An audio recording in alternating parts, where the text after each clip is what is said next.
कैसे बच्चों, उम्मीद है खुश होंगे। अब पढ़ाई यूट्यूब चैनल पे आपका स्वागत है और चैनल को सब्सक्राइब करो, लाइक करो, लोगों के साथ शेयर करो। आज हम जो पढ़ने जा रहे हैं वो है प्राइम नंबर अभाज्य संख्याएं। देखो प्राइम नंबर होता क्या है। प्राइम नंबर मतलब वन से बड़ा कोई भी, चाहे वो नेचुरल नंबर हो यानी प्राकृत संख्या हो, वन से बड़ा होल नंबर भी हो सकता है, वन से बड़ा नंबर होता है। वो इंटीजर बने, चाहे नेचुरल नंबर बने या फिर होल नंबर बने, यानी वो पूर्ण संख्या बने, प्राकृत संख्या बने या फिर पूर्णांक बने, लेकिन वो वन से बड़ा होना चाहिए। वन से बड़ा हो और उसके साथ साथ उसे और कोई सी कंडीशन वो सेटिस्फाई करे, उसके साथ साथ वो खुद और स्वयं से और वन के अलावा किसी और से डिवाइड ना हो। जैसे मैं एग्जांपल के थ्रू आपको समझाता हूँ। जैसे 2 है, 2 से ही डिवाइड होता है और 1 से डिवाइड होता है। इसके अलावा किसी भी नंबर से 2 डिवाइड नहीं होता है। इसका मतलब ये एक प्राइम संख्या है, प्राइम नंबर है, अभाज्य संख्या है, 1 से बड़ी होनी चाहिए। इसका मतलब आपको यहाँ पता चल गया होगा कि छोटी से छोटी प्राइम नंबर, छोटा से छोटी अभाज्य संख्या कौन सी होती है, 2। 1 से बड़ा होना चाहिए और वो उसमें खुद के अलावा और 1 के अलावा किसी से डिवाइड नहीं होना चाहिए, वो प्राइम नंबर होता है, अभाज्य संख्या होती है। 3 की बात करें तो देखो 3 भी एक क्या है, प्राइम नंबर है, अभाज्य संख्या है।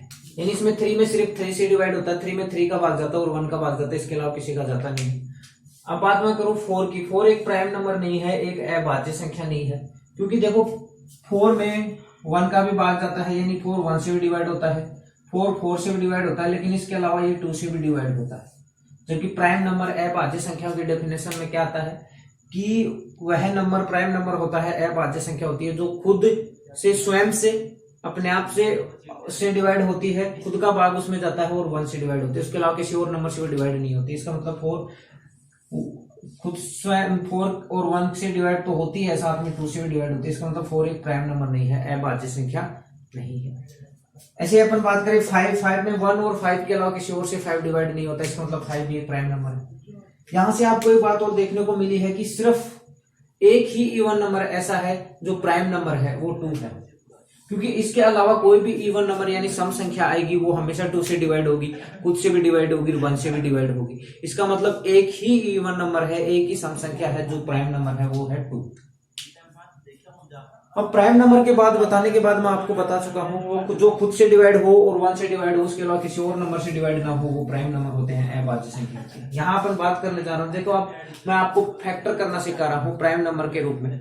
जैसे मैं 12 है, 12 को मैं देखो क्या लिख सकता हूँ, जब तक किसी भी नंबर का फैक्टर करना है, जब तक किसी भी नंबर का फैक्टर करना है, हम तब तक किसी भी नंबर का फैक्टर करेंगे जब तक वो प्राइम फैक्टर में ना आ जाए, प्राइम फैक्टर में ना आ जाए। जैसे इसको क्या फैक्टर कर सकता हूं मैं, 2 into 3, यानी अभाज्य संख्याओं में उसका गुणनखंड ना हो जाए। लेकिन 2 एक प्राइम नंबर नहीं है, 4 एक प्राइम नंबर नहीं है, अभाज्य संख्या नहीं है, तो इसको भी आगे मैंने तोड़ दिया 2 into 2 into 3। ऐसे ही देखो अपने पास कोई 15 है, 15 को मैं लिख सकता हूँ 5 into 3। इसके आगे इसका फैक्टर मैं कर नहीं सकता, क्योंकि 5 भी प्राइम है और 3 भी प्राइम है। दूसरी बात, अगर मैं प्राइम और अभाज्य संख्याओं की अगर कोई डेफिनेशन दूं तो आप ऐसा भी कह सकते हो कि प्राइम नंबर अभाज्य संख्याओं का अगर मैं फैक्टर करने जाऊंगा, उनके गुणनखंड करने जाऊंगा, तो उनका कोई गुणनखंड सिर्फ, जैसे 17 है, 17 का गुणनखंड फैक्टर क्या हो सकता है, 1 into 17 ही हो सकता है, इसके अलावा कोई फैक्टर हो ही नहीं सकता। यानी उसके गुणनखंड पे 1 और वही नंबर लिख सकते हो आप। 1 को लिखो ना लिखो क्या बात है, मतलब उसका फैक्टर खुद ही फैक्टर होता है, उसके अलावा वही प्राइम नंबर होगा। प्राइम नंबर के अलावा अभाज्य संख्याओं के अलावा जितने भी नंबर आते हैं वो खुद और औरों के अलावा और भी फैक्टर में टूटती हैं। जैसे आपके पास देखो 15 है, सो 2 into 2 into 3 में टूटा है। लेकिन प्राइम नंबर अभाज्य संख्या है जो उनके फैक्टर में स्वयं आता है और 1 आता है, इसके अलावा कोई फैक्टर होता नहीं, तो यही प्राइम नंबर होते हैं। इसी के बारे में हाँ अब आगे चलते हैं अपन। इसी तरह से आप जैसे 15 की अपन ने बात करी, इसी तरह से अपन और भी बात कर सकते हैं। जैसे अपने पास 275 था, 275 ले लिया, तो इसमें 25 का मैं डिवाइड करूंगा तो देखो अपने पास 2 आ जाएगा, फिर ये 9 यानी 29 into 5 हो जाएगा। 5 को अगेन 5 के 25 के यानी 25 के और भी फैक्टर गुणनखंड किए जा सकते हैं, तो आगे करो 29 into 5 into 5। देखो 5 अभाज्य संख्या है और 29 भी अभाज्य संख्या है, 5 भी प्राइम नंबर है, 29 भी, यानी 725 को 725 को भी मैंने अभाज्य संख्याओं के फैक्टर में, प्राइम नंबर के गुणनखंड में मैंने उसे तोड़ दिया है। यानी आप ऐसे कोई भी नंबर ले लो, कोई भी नंबर ले लो, कोई भी नंबर ले लो, जैसे 250 ले लिया मैंने, 250 लिया तो इसको देखो मैंने कैसे कैसे तोड़ दिया। इसको 25 से डिवाइड करूंगा तो 25 × 10 हो जाएगा, लेकिन इसको आगे और तोड़ा जा सकता है, इसको भी आगे तोड़ा जा सकता है। 25 को 5 × 5 लिख सकता हूँ, इंटू 5, 10 को क्या लिख सकता हूँ 5 × 5। देखो 250 लिया था और 250 को 5 पे प्राइम नंबर है, 5 प्राइम नंबर है, 5 पे प्राइम नंबर है, 2 भी प्राइम नंबर है, यानी 250 को लिया, उसको भी मैंने अभाज्य संख्याओं के गुणनखंड में तोड़ दिया। ऐसे कोई भी नंबर को, कोई भी भाज्य संख्या, अभाज्य संख्या को तो अपन प्राइम नंबर में अपने आप ही टूट जाएगा। जैसे 17 लिया तो 17 को कैसे तोड़ा जा सकता है, 1 × 17, तो ये प्राइम नंबर में अपने आप ही टूट गया था 17 को, तो उसको तो तोड़ने की जरूरत नहीं है। सिर्फ भाज्य संख्याओं की बात कर रहे हैं, यानी ऐसी संख्याएं जिन भाज्य संख्या आपको पता ही है जो डिवाइड होती है, जो वो नंबर जो प्राइम नंबर नहीं है भाज्य संख्या हो जाती है, तो उसको जो भी भाज्य संख्या लेंगे, जो भी ऐसी नंबर लेंगे, नॉन प्राइम नंबर जो होता है, उसको अपन हमेशा अभाज्य संख्याओं के गुणनखंड में प्राइम नंबर के फैक्टर में अपन उसे तोड़ सकते हैं। अगर उनको तोड़ दिया तो बस इसी से एक अपने पास अर्थमेटिक की, अंकगणित की एक फंडामेंटल, अर्थमेटिक की एक फंडामेंटल थ्योरम बनती है कि किसी भी भाज्य संख्या को, किसी भी भाज्य संख्या को, आपको बता दिया कि भाज्य संख्या कौन सी होगी, जो अभाज्य संख्या नहीं होगी, यानी जो प्राइम नंबर नहीं होता वो सबके सब भाज्य संख्याएं बनती है। तो उन सब नंबर को, जिन नंबर को डिवाइड किया जा सकता हो, उन सब नंबर को हमेशा अभाज्य संख्याओं के गुणनखंड में प्राइम नंबर के गुणनखंड के रूप में तोड़ा जा सकता है। यही आपकी फंडामेंटल थ्योरम है। और उसमें आगे ये भी बताया गया है थ्योरम में, अगर मैं इन फैक्टर का, इन गुणनखंडों का क्रम निर्धारित कर दूं कि ये बढ़ते हुए क्रम में आएंगे, ये असेंडिंग ऑर्डर में ही आएंगे, जैसे कि यहाँ 2 2 3, तो ये यूनिक भी बन जाएगा, अब ऑब्वियसली यूनिक बन जाएगा। जैसे इसको आप 2 × 2 × 3 लिखो या 3 × 2 × 2 × 2 लिखो, क्या फर्क है, सेम ही आने वाला है। लेकिन मैंने कह दिया कि ये एक असेंडिंग ऑर्डर में, आरोही क्रम में ही आएंगे, बढ़ते हुए क्रम में ही आएंगे, तो ये यूनिक होगा, क्योंकि इसके अलावा आप कोई और तरीके से लिख नहीं सकते। तो उसमें ये भी बताया है कि कुछ अगर निर्धारित कर दिया जाता है तो वो एक यूनिक वे में, एक अद्वितीय रूप में होते हैं, वरना तो आप 2 × 2 × 3 लिखो या 3 × 2 नंबर, तो वो ये 12 ही बनना है। यही एक ये फंडामेंटल थ्योरम है कि किसी भी भाज्य संख्या को, किसी भी ऐसी संख्या जिसको डिवाइड किया जा सकता हो, उसको हमेशा है अभाज्य संख्याओं के गुणनखंड में प्राइम नंबर के फैक्टर में तोड़ा जा सकता है। और अगर उसका ऐसे बोल दिया जाए कि वो असेंडिंग ऑर्डर में होंगे उसके फैक्टर, तो वो हमेशा एक यूनिक वे में रिप्रेजेंट किया जाएगा। उसको ऐसे बोल दिया जाए कि उसको आरोही क्रम में होंगे उसके गुणनखंड, तो उसे एक अद्वितीय रूप से दर्शाया सकते हैं। इसी के तौर पर अपन आगे बढ़ते हैं। यही आपकी फंडामेंटल थ्योरम है। इसी को आप हिंदी में कैसे लिखते हैं, तो इंग्लिश में कैसे लिखोगे, मैंने समझा दिया है। समझाने के बाद आप आसानी से नोट्स बना सकते हो। कैसे लिखना है, डेफिनेशन आप किताब से भी देख लेना, वो समझ में आ ही जाती है। अब इसी के साथ में आपसे, इसी के अंदर एक क्वेश्चन दे रखा है, बहुत ही अच्छा क्वेश्चन लगा मुझे, मैंने देखा तो जो एग्जाम्पल के तौर पे इसमें दे रखा है वो मैं आपको पहले सोल्व करवा देता हूँ।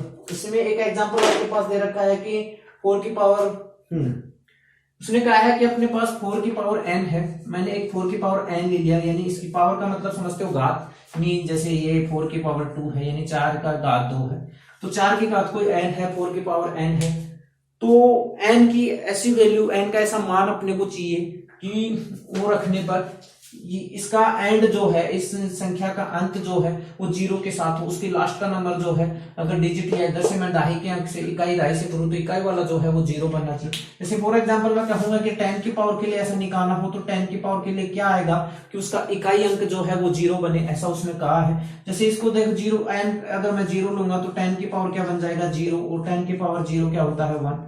अगर n = 1 ले लो तो 10 की पावर क्या होता है 1, 10 की पावर 1 क्या होता है, यानी 10 की घात 1 हमेशा 10 ही होता है। देखो इसका इकाई अंक 0 बन जा रहा है, तो यहाँ n की वैल्यू 1 बन जानी है। ऐसा ही 4 की पावर n में, 4 की घात n में अपने को ऐसा ही n ढूंढना है कि उसका ये पहला इकाई अंक जो है वो 0 बन जाए। तो आप खुद देखो, उसको समझाने से पहले मैं कुछ चीजें आपको बताना चाहता हूं कि 0 बने, किसी भी नंबर में, किसी भी संख्या में 0 बने, उसके लिए जरूरी है कि उसका अगर मैं फैक्टर करूं उसके अभाज्य संख्याओं में यानी प्राइम नंबर में उसका फैक्टर कर दूं, गुणनखंड कर दूं अभाज्य संख्याओं में, तो उसमें 2 और 5 एक बार जरूर आना चाहिए। एक बार 2 और एक बार 5 जरूर आना चाहिए, यानी 2 और 5 होगा, क्योंकि 2 और 5 होने 2 और 5 गुणा होकर ही 0 बनता है। 2 into 5 ही 10 बनता है। 2 और 5 प्राइम फैक्टर में पूरा तोड़ दिया है। अब आप ये मत सोचने लगता कि 4 into 5 में भी 0 निकल के आता है। मैंने कहा कि पूरे के पूरे जो कोई भी नंबर है उसको प्राइम फैक्टर में तोड़ देना है जितना आप तोड़ सकते हो, क्योंकि अगर 4 तो इसको आगे तोड़ना पड़ेगा ना, क्योंकि 2 into 5 लिखना पड़ेगा। तो देखो 2 into 5 आया है। इसमें भी कोई भी नंबर यानी 0 बनाने के लिए, इकाई का अंक 0 बनाने के लिए फर्स्ट जो डिजिट उधर से अगर काउंट करें तो फर्स्ट स्टेप पे जो आता है, तो वो 0 से 0 बनाने के लिए जरूरी है कि किसी भी नंबर का फैक्टर में उसके प्राइम फैक्टर कर दो, उसके गुणनखंड कर दो अभाज्य संख्याओं में, पूरा जितना तोड़ सकते हो। अभाज्य संख्याओं में गुणनखंड करने के बाद, प्राइम नंबर में उसका फैक्टर करने के बाद उसमें 2 और 5 के फैक्टर आएंगे तभी उसमें 0 बन सकता है। अगर नहीं आएंगे, अगर 2 आ गया 5 नहीं आया तो उसका फैक्टर कभी उसमें 0 आएगा नहीं। अगर 5 आ गया 2 नहीं आया तो 0 बन नहीं पाएगा। कोई भी नंबर अगर आपको डाउट भी लग रहा है थोड़ा, कोई भी नंबर उठा लो जिसका जो होता है पहला इकाई का अंक या फर्स्ट जो है वो 0 है। जैसे मैं मान लेता हूं, आप मैंने उठा लिया ध्रुव, जो अभी थोड़ी देर पहले भी किया था, तो इसका भी अगर तो आप प्राइम नंबर में इसका फैक्टर करोगे, अभाज्य संख्या में आप इसका गुणनखंड कर दोगे, पूरा का पूरा तोड़ दोगे, तो देखना उसमें 2 और 5 आपको जरूर मिलेगा, क्योंकि इसके इकाई अंक में 0 है। तो देखना इसको मैं तोड़ूंगा तो देखो क्या लिख सकता हूं, 25 into 10। अब इसको आगे मैं तोड़ दूंगा तो 5 into 5, और इसको भी मैं तोड़ दूंगा तो 5 into 2। देखो 2 और 5 आया, 5 भी आया है, 2 आया, कितनी बार आया है ये मैटर नहीं करता है, लेकिन 0 बनाने के लिए जरूरी है, 0 आने के लिए, इकाई का अंक 0 आने के लिए बहुत ही जरूरी है कि उसके अंतर्गत उस 2 और 5 का फैक्टर आना ही चाहिए। 2 और 5 गुणनखंड के रूप में, उसके प्राइम फैक्टर के रूप में, उसके अभाज्य गुणनखंड के रूप में आएंगे ही। क्योंकि कोई भी संख्या उठा लो, जैसे मान लिया कि मैंने 1110 उठा लिया, कोई भी नंबर उठा लो, जैसे मैंने 110 ये 110 उठा लिया, तो इसको मैं देखो क्या लिख सकता हूं, 111 into 10। ठीक है, अब 11 तो एक प्राइम नंबर होता है, अभाज्य संख्या है, लेकिन 11 इंटू इसको मैं 5 into 2 लिख सकता हूं। देखो यहाँ भी 5 into 2, 5 का फैक्टर भी आया है 2 का, इन 2 और 5 एक गुणनखंड के रूप में आएंगे तभी अपने पास 0 बनेगा। अगर अब बस यहीं से यही सिद्ध करना है कि इसकी कितनी पावर करूं, इसकी कितनी घात लूं कि उसका जो इकाई का अंक है, यानी इधर से मैं काउंट करूं तो फर्स्ट स्टेप में तो वो क्या है, 0 बन जाए। तो इसका मतलब जरूरी है कि इसके मैं प्राइम फैक्टर करूं, प्राइम के अंदर फैक्टर कर दूं, अभाज्य संख्या में गुणनखंड कर दूं, तो जरूरी है उसके अंदर 2 और 5 आना ही चाहिए। लेकिन मैं देखो इसको कैसा लिख सकता हूं, 2 को लिख सकता हूं 2 की पावर 2 into n। अब आपको पता है कि पावर की पावर मतलब वो मल्टीप्लाई हो जाते हैं, गुणा हो जाते हैं, तो इसको ऐसा लिखा जाएगा 2 की पावर n, यानी इसको मैं लिख सकता हूं 2 की घात, पावर मतलब घात, 2 की घात 2n है।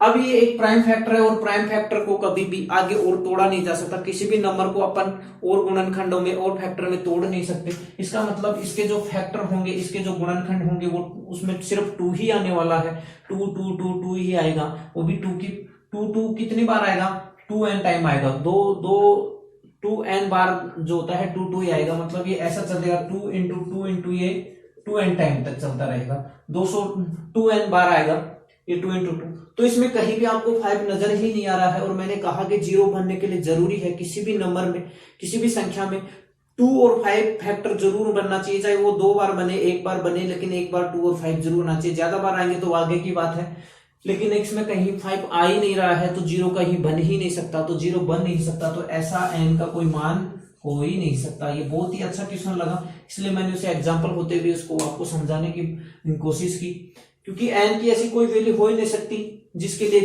क्योंकि 0 बनने के लिए, पहले इकाई का अंक 0 आने के लिए जरूरी है कि उसमें 5 और 2 के फैक्टर आने ही चाहिए। 2 का अकेला फैक्टर आ गया तो भी 0 नहीं बन पाएगा, क्योंकि 5 into 2 ही 0 बना पाते हैं प्राइम फैक्टर में तोड़ने के बाद। तो वही चीज इस एग्जांपल के थ्रू मैंने आपको समझाने की कोशिश की है। अब आगे बढ़ते हैं इस लेक्चर में। अपन आगे लेक्चर में आपको HCF और LCM निकालने के बारे में थोड़ा बताया गया है कि किसी भी संख्या को, किसी भी नंबर को अगर अपन प्राइम फैक्टर में अभाज्य संख्याओं के गुणनखंड में पूरा तोड़ देते हैं तो उसका HCF कैसे निकलता है, उसका LCM कैसे निकलता है। देखो HCF मैं पहले ही बता चुका हूं कि HCF होता है highest common factor. Highest common factor, और एलसीएम होता है लोवेस्ट कॉमन मल्टीप्लाई, यानी हाईएस्ट कॉमन फैक्टर। देखो इसी वर्ड से आपको पता लगेगा, थोड़ा हिंदी मीडियम से भी है तो इस वर्ड को जरूर समझने की कोशिश करो। हाईएस्ट कॉमन फैक्टर यानी मैंने कोई भी नंबर लिए दो, उनका गुणनखंड कर दिया, उनके फैक्टर कर दिए प्राइम नंबर में, जैसा अभी थ्योरम में अपन ने पढ़ा था, प्राइम नंबर के अंतर्गत पूरा उनका गुणनखंड कर दिया। तो क्या करना है, हाईएस्ट कॉमन फैक्टर, ये जो हाईएस्ट कॉमन बन रहे हैं, जो फैक्टर हाईएस्ट में है और दोनों में है, दोनों में कॉमन है, उन्हीं का गुणनफल HCF बनता है। सीधी सी बात है। उसी चीज को मैं देखो एग्जांपल के तौर पे मैं समझा देता हूं। जैसे कि 6 और मैंने ले लिया 20। देखो 6 को कैसे तोड़ सकता हूं, मैंने प्राइम नंबर के फैक्टर में अभाज्य संख्याओं के गुणनखंड में तोड़ दिया, अब आगे वो टूट नहीं सकता। 20 मैंने लिया, देखो 20 को मैं कैसे तोड़ सकता हूं, 2 × 10 लिख दूंगा, इसको आगे और तोड़ा जा सकता है, इसको 2 × 5 में तोड़ सकते हैं, 2 × 2 × 5 तोड़ दिया।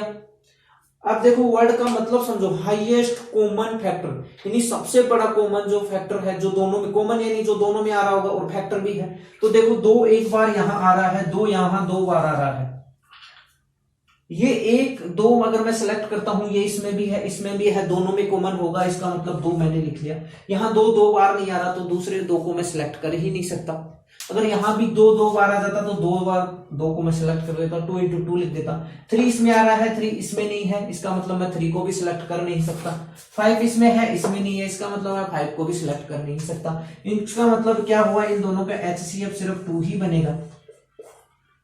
अगर मैं कोई ऐसी संख्या ले लूं 6 की जगह यहां 2 की पावर 2 बन जाए, तो देखो वर्ड में हाईएस्ट कॉमन फैक्टर यानी बड़े सा बड़ा जो कॉमन निकल के आ जाएगा, वही उसका उन सब का मल्टीप्लाई कर देंगे, उन सब का गुणा कर देंगे, वही क्या बन जाएगा, HCF। अब देखो ऐसी कोई संख्या ले ली, जैसे मैंने 12 ले लिया, यहाँ 6 की जगह मैंने मान लो 12 ले लिया।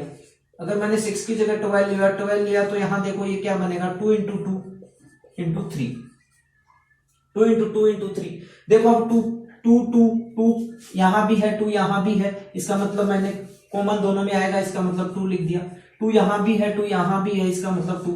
अब देखो 2 की पावर 2, यहां इसी चीज को मैं ऐसा भी लिख सकता हूं, 2 की पावर 2 × 3, यहां भी इसको भी ऐसा लिखा जा सकता है, 2 की पावर 2 × 2। तो हाईएस्ट कॉमन देखो 2 की पावर 2 बनेगा।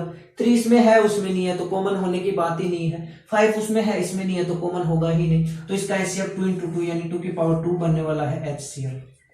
HCF वर्ड का मतलब ही देखो आप हाईएस्ट कॉमन फैक्टर कर दिए, उसमें जो हाईएस्ट पावर के साथ जो सबसे ज्यादा है उन सबको मल्टीप्लाई कर दो, वही आपका क्या होने वाला है, HCF। देखो इसी तरह से मैं आपको कर दूं, जैसे कि मैं यहाँ 5 लगा, ऐसे एक संख्या ले देता हूं कि उसमें 5 भी आ जाए, इसको अगेन मैं मिटा देता हूं, और यहां से ये यहां 3 था, ठीक है। अगर मैं इसको अगेन मिटा देता हूं, देखो अगर मैं यहाँ पे 60 ले लेता हूं, देखो 60 ले लेता हूं मैं 60, देखो ये चल नहीं रहा है मार्कर, में दूसरा मार्कर यूज कर लेता हूं। जैसे मुझे 60 और 20 का HCF निकालना है, 60 और 20 का HCF निकालना है, 60 और 20 का HCF, उसके फैक्टर करूंगा तो देखो इसमें 5 और आएगा। करके देखना आप, अभाज्य संख्याओं के गुणनखंड में पूरा तोड़ देना है, प्राइम नंबर के फैक्टर में पूरा तोड़ देना है, मल्टीप्लाई करो तो देखो 15 हो गया और ये 16 हो गया। अब देखो हाईएस्ट लेना है कॉमन 2, यहाँ इसको ऐसा लिखा जा सकता है 2 की पावर 2 यानी 2 की घात 2 × 3 × 5, इसको भी ऐसा लिखा जाए। देखो 2 की पावर 2 में हाईएस्ट क्या आ रहा है, यहाँ भी 2 की पावर 2 है, यहाँ भी 2 की पावर 2 है, यानी 2 की पावर 2 कॉमन आ गया। 3 इसमें है, इसमें नहीं है, तो कॉमन आने की बात ही खत्म हो गई। 5 इसमें भी है, इसमें भी है, इसका मतलब 5 की पावर 1 भी कॉमन आ गई। तो इन दोनों का जो HCF क्या निकल के आया, 5 × 2 की पावर 2 कितना होता है, 2 की पावर 2 की घात 2 कितना होता है, 4 यानी 20। इन दोनों का जो फैक्टर है, इन दोनों का जो HCF है, जो कितना आएगा, 20। तो मेरा मतलब यही कहने का मतलब है कि कई बार आप हिंदी और इंग्लिश में, ये मत सोचो कि हिंदी मीडियम से हो तो मैं हिंदी मीडियम की तरह ही पढ़ूंगा, उसको इंग्लिश के वर्ड से भी समझ। बहुत सी वर्ड ऐसे हैं जैसे कि जो हिंदी में उनका मीनिंग ही अगर हिंदी में समझ लो आप तो आसानी से आपको पूरा मतलब ही समझ में आ जाएगा कि वो कहना क्या चाहता है। तो ऐसे ही HCF होता है। हिंदी में भी महत्तम समापवर्तक जो समझने में, समापवर्तक का मतलब समझना पड़ेगा आपको। तो ये ही HCF है, यानी जो हाईएस्ट, दोनों में जो हाईएस्ट कॉमन आ रहा है उन सबको मल्टीप्लाई करो। जैसे यहाँ भी 5 की पावर 2 होता है, यहाँ भी 5 की पावर 2 हो जाता है, यहाँ 5 की पावर 3 होता ऐसा कुछ बनता। ऑब्वियसली ये नंबर चेंज हो जाएगा अगर वहां पे ये 60 20 नहीं रहेगा। मैं जस्ट रैंडम आपको ऐसे एग्जांपल देगी, यानी 2 की पावर 2 × 3 इंटू 5 की पावर 2, यहाँ 5 की पावर 3। तो देखो यहाँ 5 की पावर 2 आता है क्योंकि 5 की पावर 2 इसमें और 5 की पावर इसमें 3 है। तो 5 की पावर 2 दोनों में होगी, ठीक है। 5 की पावर 2 अगर मैं यहाँ लिख दूं देखो, और यहाँ 5 की पावर 3 लिख दूं, तो देखो आप इसको समझने की थोड़ी कोशिश करो। अगर आपको पावर में घात में ना लिखो तो देखो इसको कैसा लिखोगे, 2 इंटू 2, इसको ऐसा लिख दिया, ये 3, इसको कैसा लिखोगे 5 इंटू 5, इंटू का मतलब मल्टीप्लाई। इसको देखो कैसा लिखोगे 2 इंटू 2 इंटू 5 इंटू 5 इंटू 5। देखो हाईएस्ट कॉमन, यानी 2 इसमें है 2 इसमें है 2 लिख दिया, ये 2 इसमें है ये 2 इसमें है 2 लिख दिया, 3 इसमें है उसमें नहीं है तो लिख नहीं सकता, 5 है 5 है लिख दिया, 5 है 5 है लिख दिया, आगे इसमें 5 नहीं है उसमें है तो दोनों में कॉमन नहीं आएगा तीसरा 5, तो इसका HCF यही बनने वाला है। तो ऐसे आपको कोशिश करनी है, ये नंबर 60 के बराबर नहीं है। कहीं आप सोचो कि 60 को मैंने ऐसे लिख दिया, मैंने सिर्फ एग्जांपल लेके बताया है कि कोई एक नंबर है जिसके फैक्टर कुछ ऐसे हों, इसके फैक्टर ऐसे हों, उसके फैक्टर ऐसे हों, तो उसका HCF क्या निकल के आने वाला है। तो ये था HCF की बात। यानी कोई भी दो नंबरों का HCF अगर आपको निकालना हो, कोई भी दो नंबर का HCF अगर आप निकाल रहे हो,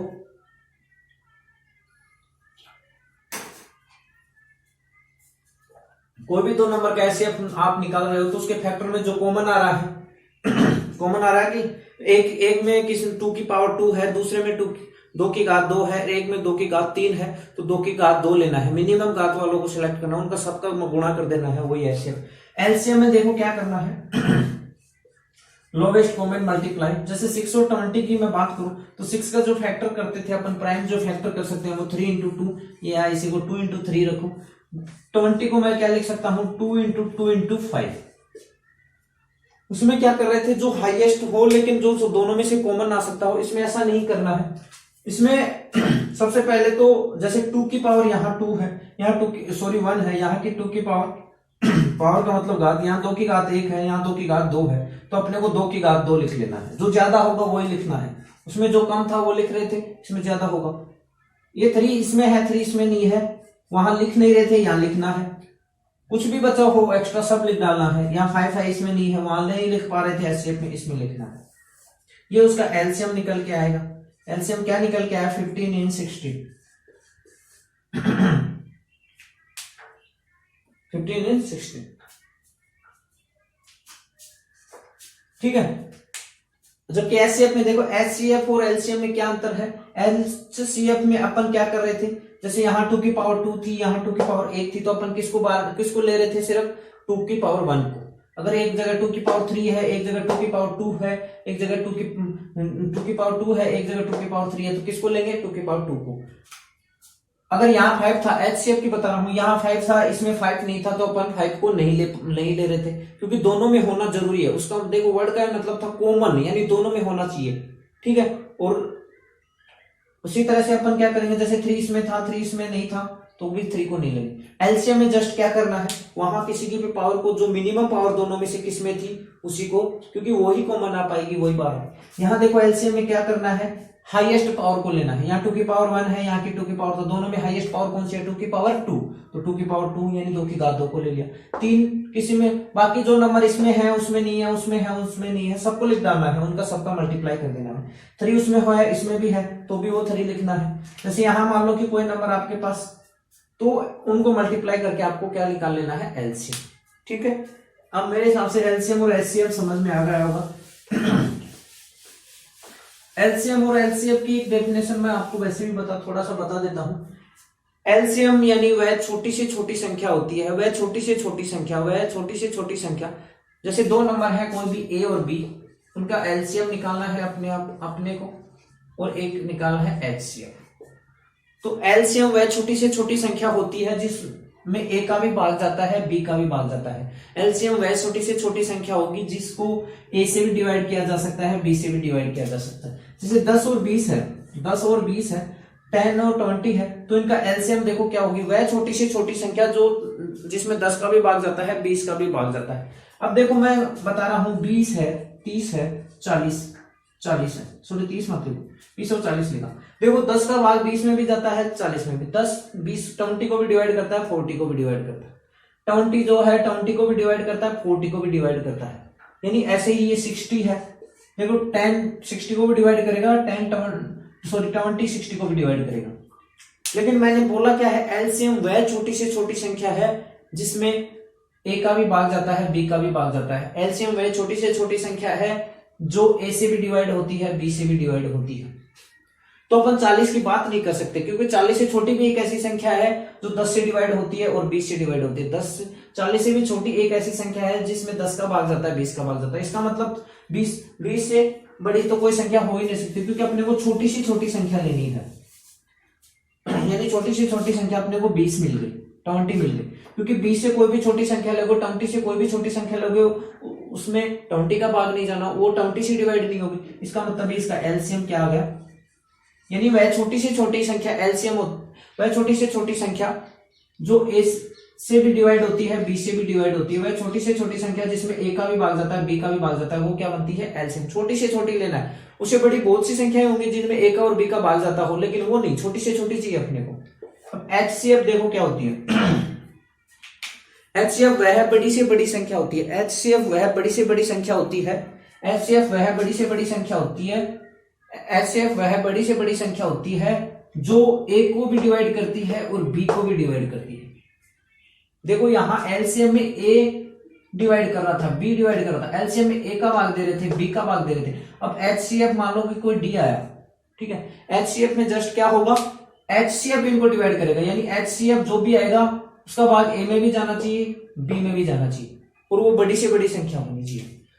जैसे कि मैं देखो इसी के एग्जांपल के थ्रू एचसीएफ निकालता हूं। जैसे 2 सेलेक्ट किया, 2 का भाग 2 में भी जाता है, 20 में भी जाता है। 2 10 को भी डिवाइड करता है, 20 को भी डिवाइड करता है। 5 लिया मैंने, 5 10 को भी डिवाइड करता है, 20 को भी डिवाइड करता है। 10 लिया मैंने, 10 10 को भी डिवाइड करता है, 20 को भी डिवाइड। 10 का भाग 10 में भी जाता है, 20 में भी जाता है। तो क्या ये एचसीएफ बन पाएगा? नहीं बना सकते। क्यों नहीं बना सकते? मैंने बोला है वह बड़ी से बड़ी संख्या, वह बड़ी से बड़ी संख्या जो ए को भी डिवाइड करती है, बी को भी बड़ी डिवाइड करती है, वह बड़ी से बड़ी संख्या, वह बड़ी से बड़ी, वह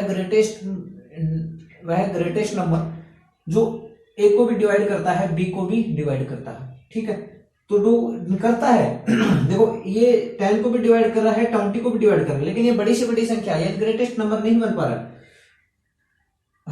5, क्योंकि इससे बड़ा 5 भी एक ऐसा नंबर है जो इसको भी डिवाइड करे, इसको भी डिवाइड। 10 भी है। अब 10 से बड़ा कोई भी नंबर लो आप, इसका मतलब 5 भी नहीं हो रहा, क्योंकि उससे बड़ा एक नंबर अपने को और मिला। 10 से बड़ा कोई भी नंबर लो, वो 10 को डिवाइड कर ही नहीं पाएगा। इसका मतलब 10 इनका क्या है, एचसीएफ।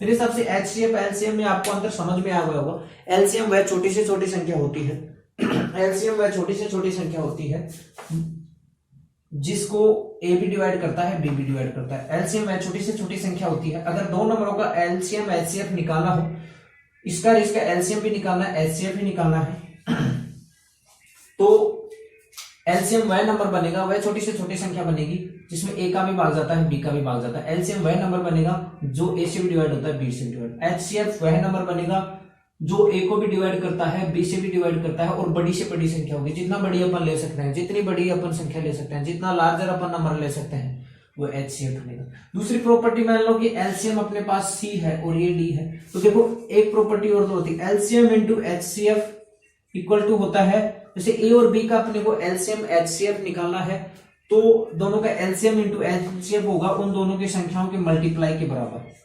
जैसे अपने पास 10 था, 20 था, ठीक है, तो 10 और 20 का देखो अपन ने एलसीएम निकाला था। इनका एलसीएम जो अपन ने निकाला था वो क्या था, एलसीएम क्या निकाला था अपन ने, 20, और एचसीएफ अपन ने क्या निकाला था, 10।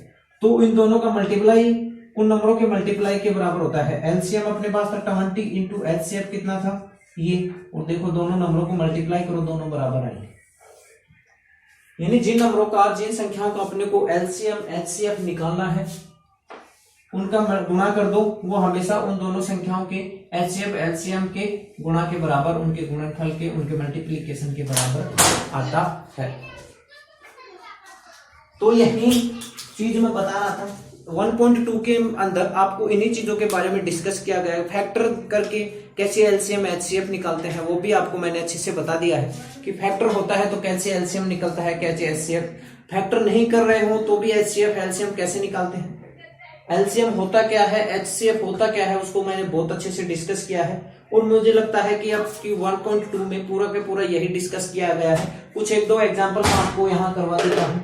जो मुझे अच्छा एग्जांपल लगा 4 की पावर n वाला, वो मैंने करवा दिया है। अब देखो आपके एग्जांपल कुछ हैं यहाँ पे और इसके बाद आपको अच्छे से इस पूरी एक्सरसाइज को कर लेना है। देखो यहाँ पे आपके पास एक एग्जांपल दिया गया है 96 और 444 का, 96 और 44 का, इसके एलसीएम और एचसीएफ निकालने हैं। इसी एग्जांपल के साथ सोल्व करवा देता हूं मैं और लेक्चर खत्म करते हैं अपन। देखो सबसे पहले 99 का अभाज्य संख्याओं में गुणनखंड करना है, प्राइम संख्याओं में फैक्टर करना है। तो 96 को देखो मैं क्या लिख सकता हूं, 96 क्या होता है, 96 को 2 फैक्टर करते चलो, मैं ऐसा लिख सकता हूं मेरे हिसाब से 16 को 6 से गुणा करने पर मेरे हिसाब से 96 ही होता है, होता है, होता है। अब देखो इनका और फैक्टर किया जा सकता है। अपने को अभाज्य संख्याओं में गुणनखंड करना है, ये भाज्य संख्या अभाज्य संख्या नहीं है, इनमें डिवाइड हो सकता है, 2 का हो रहा है, 3 का हो रहा है। तो देखो इसको क्या लिख सकता हूं मैं, 2 की घात 4, 2 की घात 4 यही होता है और इसको मैं लिख सकता हूं 2 इंटू 3। तो ये देखो क्या हुआ, 2 की पावर 5 इंटू 3 और 2 की पावर 5 को ऐसा लिखा जा सकता है 2 into 2 into 2 into 2 into 2 into 3। ये 96 के फैक्टर कर दिया। अब 404 के करते हैं अपन। अभाज्य संख्याएं हैं, देखो 2 भी एक अभाज्य संख्या प्राइम नंबर है, 3 भी एक अभाज्य प्राइम नंबर है। अब देखो इसको भी मैं तोड़ने की कोशिश करता हूं। देखो इसको लिख सकता हूं 101 इंटू 4, यानी इसको लिख सकता हूं मैं 101 इंटू 2 इंटू 2, ठीक है। या फिर इसको ऐसा भी लिखा जा सकता है, या ऐसा मत लिखो, यहाँ 2 की घात 2 लिख लो, फिर आगे अपन इसको तोड़ लेते हैं 101 इंटू 2 इंटू 2। अब इनका अपने को निकालना है एलसीएम और इनका निकालना है अपने को एचसीएम। इनका अपने को एलसीएम और एलसीएम, अगर आप सोच रहे हो 101 आगे और फैक्टर और गुणनखंड हो नहीं सकते क्योंकि ये अभाज्य संख्या है, प्राइम नंबर है। अब देखो मैंने एलसीएम आपको निकालना सिखाया था, एलसीएफ आपको निकालना सिखाया था जब आपको गुणनखंड यानी फैक्टर पता हो, प्राइम फैक्टर प्राइम संख्याओं में यानी अभाज्य संख्याओं में आपको फैक्टर पता हो, तो मैंने निकालना सिखाया। करना क्या है, एचसीएफ निकालने के लिए मैंने कहा था कॉमन चीजें देखनी है। कॉमन चीजों में जो चीजें होंगी, देखो 2 इसमें है, 2 इसमें है, एक 2 आ गया, काटते चलो यहां से, एक 2 गया, 2 इसमें है, 2 इसमें है, तो एक 2 और आ जाएगा, ये 2 आ गया। अब 2 इसमें है, इसमें नहीं है, इसका मतलब ये नहीं आएगा, ये 2 इसमें भी नहीं है, आगे इसमें, यानी 2 का काम खत्म।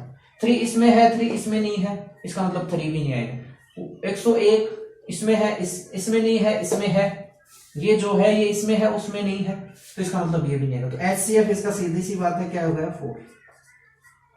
मैंने क्या कहा था, काटने वाली संख्याओं को वापस मैं सही कर देता हूं। मैंने क्या कहा था, सबको एक जगह तोड़ लेना है और जो बनेगा, देखो 2 इसमें था, इसमें था, 2 लिख दिया, 2 ये 2 वाला 2 इसमें था, इसमें 2 सब एक ही होते हैं, यहाँ 2 बार आया है। दूसरी बात मैंने जो पावर से बताई थी, दूसरी बार जो मैंने पावर से बताई थी, दूसरी बात क्या कहा था कि जैसे 2 की पावर 2 की घात यहाँ 5 है, 2 की घात यहाँ 2 है, तो अपने को जो मिनिमम घात है वो लेना है। एचसीएफ निकालने के लिए मिनिमम घात जो है वो लेना है, एलसीएम में मैक्सिमम घात, ज्यादा से ज्यादा जितनी घात है वो लेनी। तो यहाँ 2 की घात 5 थी, 2 की पावर 5 थी, यहाँ 2 की पावर 2 है, तो क्या लेंगे, 2 की पावर 2 लेंगे। पावर से भी मैं एचसीएफ निकालना सिखा देता हूं, तो अपन क्या लेंगे, 2 की पावर 2। अब 2 की पावर 2 यानी 2 का काम खत्म हो गया। अब 3 और 101 की बात करते हैं, तो 3 इसमें है, इसमें नहीं है, तो कॉमन की बात नहीं है। 101 इसमें है, उसमें नहीं है, तो इसका एचसीएफ हो गया 4, यानी जो मिनिमम घात होगी उसे ही लेंगे और दोनों में होना चाहिए। ऐसा नहीं है कि 3 इसमें है नहीं और इसमें है, या सॉरी इसमें है इसमें नहीं है तो 3 को भी लिख लिया, वो एलसीएम में लिख लिया। अब बात करता हूं मैं इसका एलसीएम कैसे निकलेगा। तो मैंने एलसीएम में क्या कहा था कि अपने को क्या करना है, सबसे पहले उन नंबर को लिख डालो, उन नंबर को लिख डालो जो एक में है दूसरे में नहीं है, उन सबको लिख डालो। जैसे 3 इसमें था, इसमें नहीं है, तो 3 को लिख लो। 101 इसमें था, इसमें नहीं है, तो 101 को लिख लिया। सबसे पहले अपने को क्या करना है, उन नंबर को लिख लो जो एक में है दूसरे में नहीं है, एलसीएम में वो आएंगे, तो उनका मल्टीप्लाई करना है। अब बात आती है जो है इसमें भी, जैसे 2 इसमें भी था, 2 इसमें भी है, तो क्या करना है, 2 की घात सबसे ज्यादा जिसमें है उसी को उठाना है। तो 2 की घात इसमें कितनी थी, 2, इसमें कितनी है, 2 की घात 5, तो 2 की घात 5, ये इसका एलसीएम होगा। क्या करना है, जो इस एक में है, जो फैक्टर अपन ने किया, गुणनखंड अपन ने कर दिया, जो फैक्टर एक में है दूसरे में नहीं है ऐसे नंबरों को पहले लिख दो। देखो 3 का फैक्टर इसमें था, 3 का फैक्टर 3 का गुणनखंड इसमें था, 3 का गुणनखंड इसमें नहीं था, 3 को लिख दिया। 101 का गुणनखंड इसमें था, इसमें नहीं था, 101 को लिख दिया।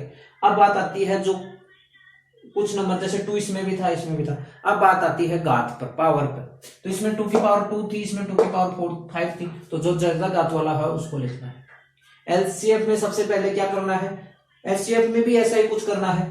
सबसे पहले फैक्टर कर लिए, और फैक्टर करके आप ये देख लो जो एक में है दूसरे में नहीं है, दूसरे एक नंबर के फैक्टर में है, एक नंबर के गुणनखंडों में तो है, दूसरे नंबर के गुणनखंड में नहीं है, उनको काट दो, उनका लिखना ही है। 3 इसमें था, 3 इसमें नहीं था, 3 नहीं आएगा। 101 इसमें था, 1 इसमें नहीं है, 101 को हटा दो एचसीएफ के लिए। एलसीएम के लिए लिख डालो, एचसीएफ के लिए उनको हटा डालो। अब बात आती है पावर पे आ गई। अब 2 की पावर यहाँ 2 थी, 2 की पावर 5 यहाँ थी, तो क्या करना है, जो मिनिमम घात है, जो मिनिमम पावर है उसको लेना है। मिनिमम क्या थी, 2 की पावर 2, इसमें 2 की पावर 5 थी, तो मिनिमम क्या है 2 की पावर 2, 2 की पावर 2 को लिख दो, एचसीएफ 4 आ गया। और एलसीएम में जस्ट उल्टा करना है। पहले ये देखना है कि कौन से में, जैसे ये देखना है कि जो एक का फैक्टर है दूसरे का, जैसे 3 इसका फैक्टर था, इसका नहीं है, तो उनको सीधे लिख दो।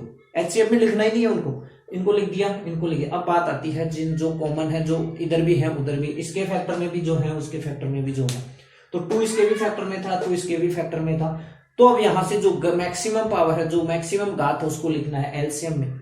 तो 2 की पावर 5 थी, यहाँ 2 की घात 5 थी, यहाँ 2 की घात 2 थी, तो 2 की घात 5 को इधर लिख दिया, 2 की पावर 5 को उसमें लिखा है। एलसीएम निकालने के लिए, एचसीएफ निकालने के लिए जो ऐसे फैक्टर पहले ढूंढो जो एक में है दूसरे में नहीं है, तो जैसे उसको हटा दो, उनको लिखना ही नहीं है। 3 था, इसमें नहीं है, हटा दिया, नहीं लिख सकते। 101 इसमें था, उसमें नहीं है, तो उसको नहीं। अब बात आती है जो कॉमन है, जो एक दूसरे में है, तो यहाँ 2 की पावर 5 थी, यहाँ 2 की पावर 2 थी, तो मिनिमम घात को लिखना है, मिनिमम घात को लिखा। इसी के साथ मैंने आपको एक चीज और बताई थी कि एचसीएफ गुणा एलसीएम इक्वल टू होता है ए इंटू बी। ए यहाँ ए बी क्या है, 96 104, 96 104 है ए बी। एचसीएफ एलसीएम निकालें तो एचसीएफ एलसीएम क्या था, एचसीएफ अपने पास था 4, तो एलसीएम अपने पास देखो क्या निकल के आया था, एलसीएम अपने पास क्या था, वो क्या था, देखो उधर देखो 3 इंटू 1 इंटू 101 इंटू 2 की पावर 5। आपको काम क्या करना है, ये हमेशा बराबर होता है ए इंटू बी के, यानी ये 96 इंटू 404 के बराबर निकल के आएगा। यही आपको देख चेक करना है कि ये दोनों बराबर निकल के आते हैं या नहीं। कुछ हिंट मैं देता हूं, देखो कुछ हिंट मैं देता हूं, कुछ आपको बताना चाह रहा हूं, वो बराबर आएंगे। क्यों बराबर आएंगे, देखो इन दोनों के फैक्टर में देखो जो चीज अपन ने एचसीएफ में नहीं लिखी वो एलसीएम में लिख दी, एलसीएम में नहीं लिखी वो जो एचसीएफ में लिख दी, तो दोनों का मल्टीप्लाई अपने आप बराबर होगा। देखो एलसीएम में, एचसीएफ में अपन ने 101 नहीं लिखा, 3 नहीं लिखा, लेकिन वो एलसीएम में लिखा है अपन ने। गौर करने की बात है कि 101 यहां नहीं लिखा था, 3 यहां नहीं लिखा था, वो इसमें लिख दिया, ठीक है।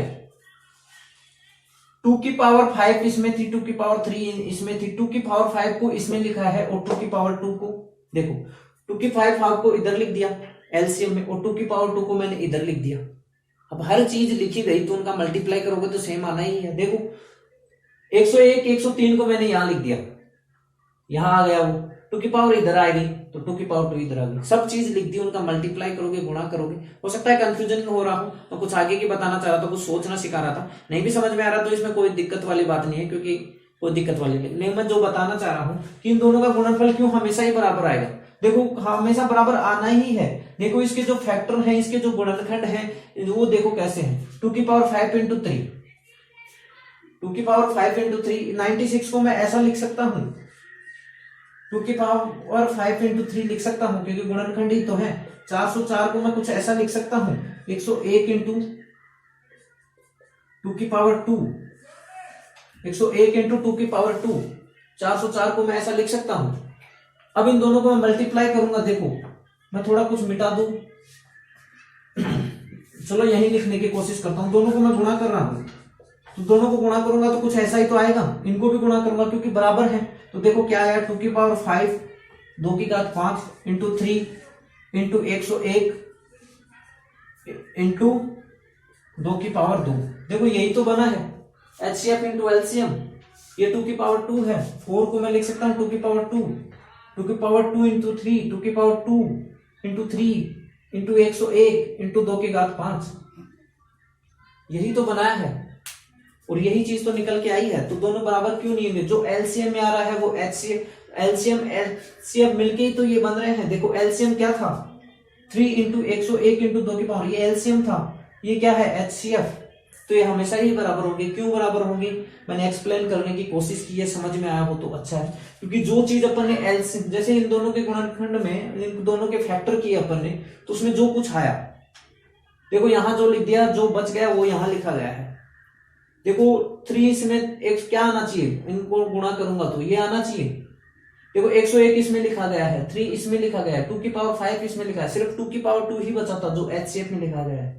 यानी ये दोनों हमेशा बराबर होंगे, कोई शक वाली बात नहीं है। आपको चेक करना चाहिए मल्टीप्लाई करके। इसी एग्जांपल के साथ मैं इसका एंड करता हूं। यहां से आपको 1.2 जो एक्सरसाइज है उसके एग्जांपल और क्वेश्चंस कर लेने हैं। जो आपको डाउट है उसे कमेंट सेक्शन में बताना है। 1-2 क्वेश्चन मैं एक्सरसाइज के करवाऊंगा भी जो मुझे अच्छे लगते हैं। जैसे 4 की पावर n वाला क्वेश्चन मुझे लगा था कि आपको समझाना चाहिए, कुछ कंसेप्ट बनेंगे आपके, वैसे ही क्वेश्चन मैं उठाता हूँ कि कंसेप्ट बने, ऐसे क्वेश्चन मुझे उठाने चाहिए और मैं वही क्वेश्चन उठाता हूँ। फिर भी आपको कोई डाउट है तो आप कमेंट सेक्शन में बता सकते हो, वो क्वेश्चन मैं आपको बताऊंगा, जरूर बताऊंगा, क्योंकि हम आपके लिए हैं। और हमारे YouTube चैनल आप पढ़ाई से जुड़े रहें और हमारे जो लेक्चर हैं शेयर, उनको आपको अच्छा लगे तो उन्हें शेयर करें। हमारे YouTube चैनल को सब्सक्राइब करें। इसी के साथ मिलते हैं अगले लेक्चर में कुछ क्वेश्चंस के साथ और 1.3 के कंसेप्ट के साथ। जय हिंद, जय भारत। सब्सक्राइब करो हमारे चैनल को। जय हिंद।